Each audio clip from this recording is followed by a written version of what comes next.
The third deputation, which is from Oakham Town Council. Thank you, Chairman and members. First of all, can I indicate that this deputation has been written by Oakham Town Council with the input from some residents and most councillors. It is not my deputation. Oakham Town Council recommended refusal of the library extension in September on the basis of lack of future expansion opportunities, inadequate parking for staff, concerns over visitors' drop-off points. National agreed policy for building work in conservation areas appear not to apply now, which is not in keeping with the Oakham Town Plan, and this would set out a precedent for future applications moving forward if the correct decision to refuse is now overturned. Rutland County Council also refused the application in line with planning guidelines. Unless there are undisclosed significant reasons this decision should not be overturned, RCC councillors represent residents, and the views and opinions of these residents should be taken into consideration, and other unrelated policies should not be allowed to cloud the issue. The majority of residents applauded the decision to refuse this application, and it is now echoing in the streets of the town, being spoken about in the coffee shops and written about in our own local papers. Why is this decision being revisited? Car parking in the original planning application has illustrated that people will have to use several already overstretched town centre car parks and across busy roads to reach the site. There are no safe, controlled pedestrian crossing points from those locations to the library. There is not an appropriate location for a safe drop-off point. Congestion and a traffic pedestrian risk is already a concern at other schools, and this is a very busy street. The County Council have constantly reviewed and instigated various traffic controls in the area. Is all that to be undermined by now adding to the congestion that will follow? The location of the play area in a congested town centre where such a concentration of exhaust fumes suggests that the welfare should be a consideration as an addition for refusal as well. Residents' concerns over noise from a play area which is within 6 metres of their homes rather than the suggested 30 metres should not be drowned out now by bureaucracy. The peaceful garden adjacent to the site, where even County Council employees are known to capture a moment of rest and relaxation at lunchtime, would no longer be a sanctuary. The town councillors and the people of Oakham who represent supported and applauded the decision to reject this application. Mr. Brooks, having had your deputation said, you are in danger of running over. On the last sentence. Thank you. Sorry, thank you for putting me off. No, I'm sorry, you can't extend that. Apologies. Right. The town councillors and the people of Oakham support the elected RCC Oakham Ward councillors in upholding the original decision, and we are asking other RCC councillors to also now reject the planning application. Thank you. Thank you very much. Mr. Brooks, thank you. And the bill is straight to Mr. Clayton. Thank you. Thank you for the opportunity to respond.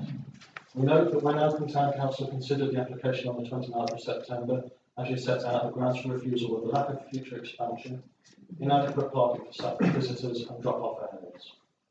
Regarding the concern over future expansion, this isn't a planning consideration. However, the application significantly increases the floor space for the children's centre and the associated communities. Staff parking will be provided at the recently expanded car park here at Cllr. It is sufficient for all staff and is within easy walking distance.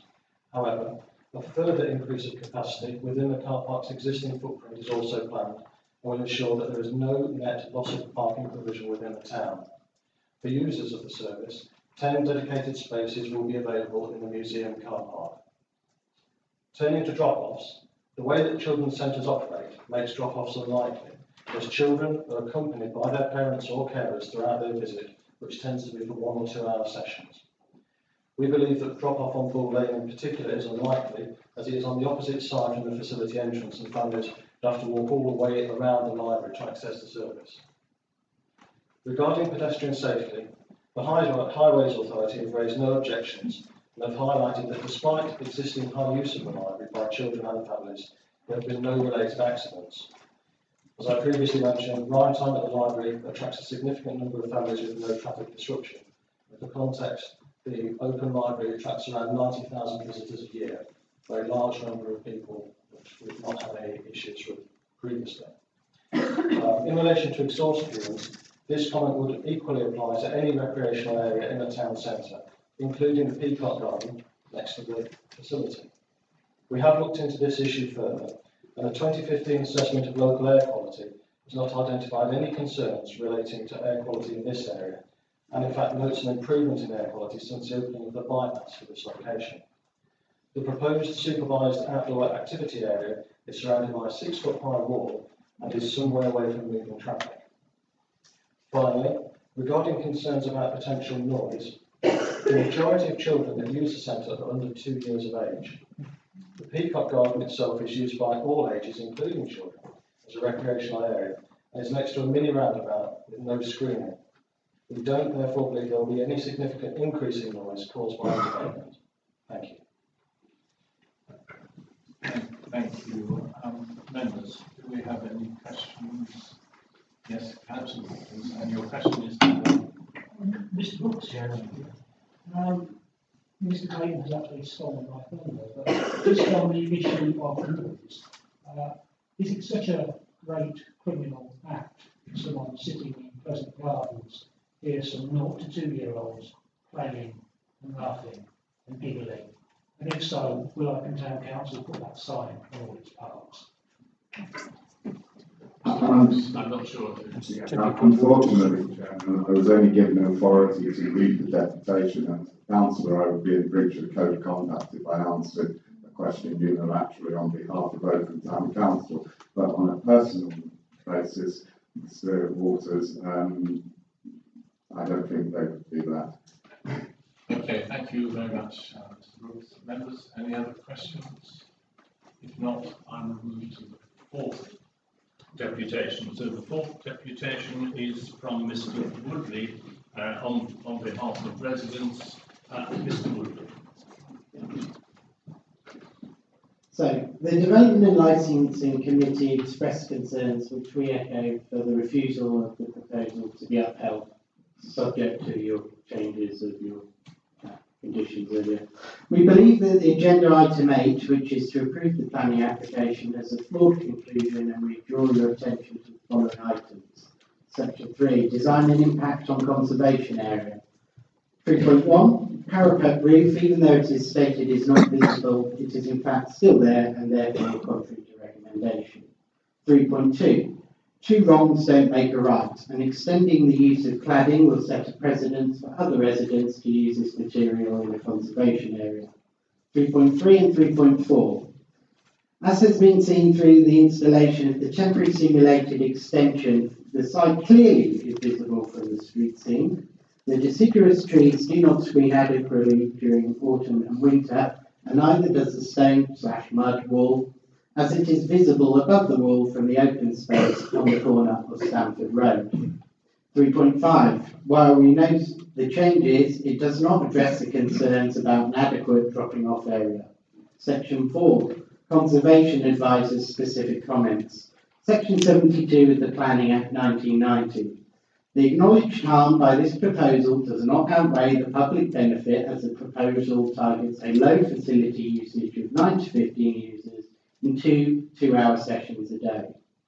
As the Conservation Advisor is unable to visualise the materials and construction as per plan, it is unfair for the public and elected members to adequately assess the suitability. Section 5. Highway safety.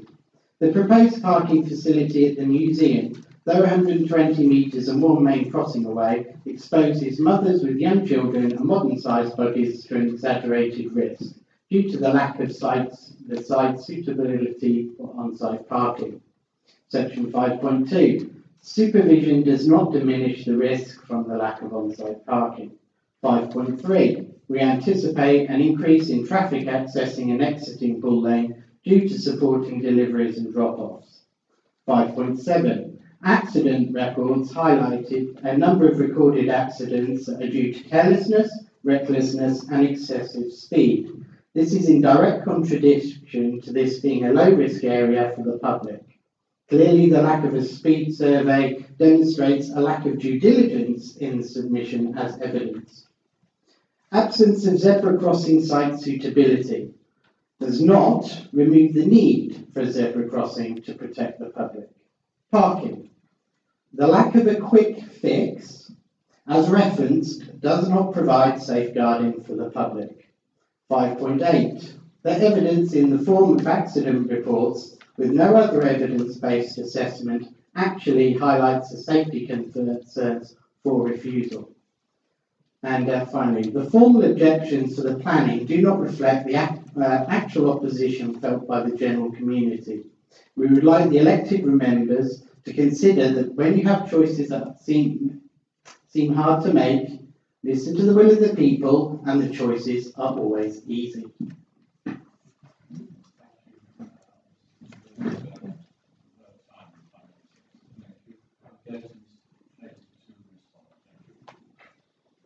Thank you very much.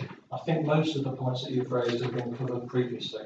I would say, in terms of the issue that you raised around the setting of precedents for the residents in terms of planning applications, clearly the purpose of the planning committee is to sit and view every application on its merits. I hope everyone understands that's the way that is done. And also your other point about the fact that the centre won't be completely screened by the trees and the stone mud wall. Absolutely not the case. That the intention is that the facility will be totally invisible. Clearly, parents and other need to know where it is. We've tried to blend it into the surroundings as best we can.